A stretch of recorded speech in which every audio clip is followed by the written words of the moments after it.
How about P-Bomb? Your SAT scores had a huge jump. Can you tell us how you did that? So okay, I wanna like talk about the SATs in general first. There's two types of SATs, right? The SAT subjects and the SAT one, which is the aptitude test, which has math and reading and writing, of course. And for me, I felt like the approach I took was really worked out well for me. So what I did was, in ninth grade and 10th grade, I tried to finish all of my subject level tests first, so that later I could only focus on the SAT one, which is what's really important for colleges to look at, because the subject test scores are actually secondary. They're optional in your application. They show that you are a strong applicant who's able to manage a lot of things and have in-depth knowledge about certain subjects. But ultimately, what the colleges are looking for when they decide whether to look at your application or not is the SAT one. And so, by doing that, I was able to allocate a lot of time to study for the SAT one in 11th and 12th grade. Although the SAT one is a difficult test, especially to score above the 1500s. What helped me a lot was actually OmegaPrep, which is of course our sponsor here today, and that actually helped my score improve from like the 1200 level, which was my initial starting score, and to 1580, which was what I decided to, which was what I sent to the colleges. And another important test that's not the SAT is the TOEFL, is the English test.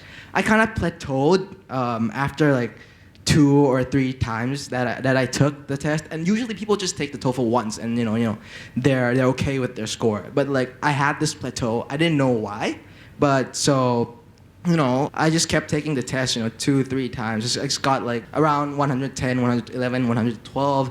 And so like I was wondering to myself what I did wrong here. And so like I took only one class with OmegaPrep again, and like I scored 119 in the 4th testing round. And I felt like it's not a matter of this lesson can be applied to all tests. It's not a matter of how much time you put into practice or like even the knowledge you have, but which perspective you try to take the test from. Because in the TOEFL's test, I wrote essays that were completely different from what I wrote the 4th time, even though I was capable of writing what I wrote on the 4th time in the 1st and 2nd and 3rd times. So it's about perspective a lot as well. So P-Peak, how did you practice for your SATs also? OmegaPrep. Yeah, so like, I think I went to them in like mid 8th grade, and like so like I worked with a specialist there, and like Bomb said, like it's not like you don't have the capabilities to do it. It's like bringing them out, like using the skills that like the program taught you. So the thing about the programs is that like they optimize your test taking skills or analytical skills that you may already have like from your English classes you take at your high school, but like the program really brings out the best in you. I actually did the SAT 3 times before I actually touched the 1500 barriers. At first it was bordering around 1350, 1450, around that, and then I went to OmegaPrep, and then it started increasing after. No, I'm serious. I'm not like advertising. I'm dead serious. I did it 3 times, and I was giving up because I heard from so many people that if you take more than 3 times, it's gonna be really, really bad.